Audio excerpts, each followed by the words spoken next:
போன வருஷம் ஒரு அம்மா வந்து அட்சய திருதி அன்னைக்கு நகை எடுத்தால் நிறைய நகையை சேருன்னு சொன்னாங்க.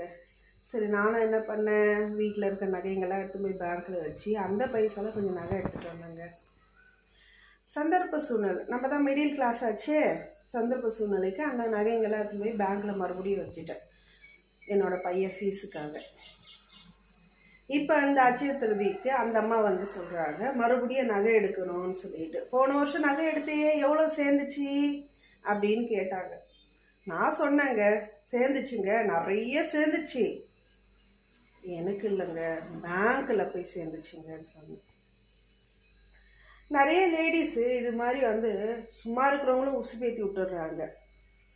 கழுத கரைஞ்சி கட்டெரும்பு கதையானதுக்கு போல என்கிட்ட இருந்த நகையாவது இருந்திருக்கும், அதுவும் போச்சு, இருந்த நகையும் போச்சு.